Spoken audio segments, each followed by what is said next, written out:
So now there isn't any condemnation for those who are in Christ Jesus. The law of the Spirit of life in Christ Jesus has set you free from the law of sin and death. God has done what was impossible for the law, since it was weak because of selfishness. God condemned sin in the body by sending His own Son to deal with sin in the same body as humans, who are controlled by sin. He did this so that the righteous requirement of the law might be fulfilled in us.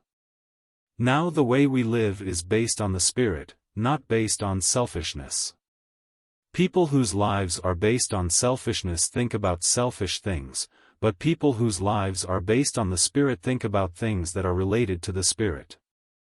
The attitude that comes from selfishness leads to death, but the attitude that comes from the Spirit leads to life and peace.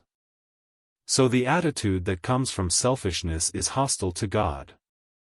It doesn't submit to God's law, because it can't. People who are self-centered aren't able to please God. But you aren't self-centered. Instead you are in the Spirit, if in fact God's Spirit lives in you. If anyone doesn't have the Spirit of Christ, they don't belong to Him.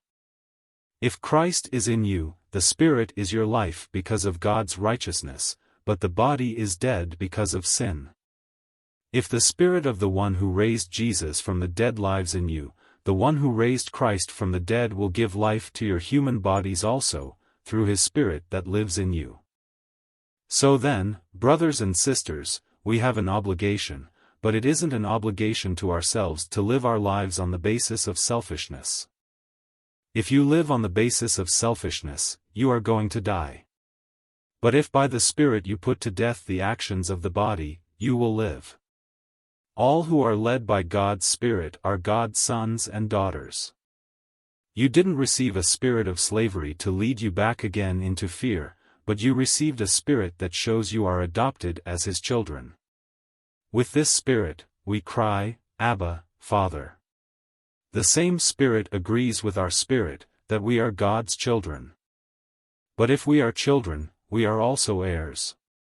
We are God's heirs and fellow heirs with Christ, if we really suffer with Him so that we can also be glorified with Him. I believe that the present suffering is nothing compared to the coming glory that is going to be revealed to us. The whole creation waits breathless with anticipation for the revelation of God's sons and daughters.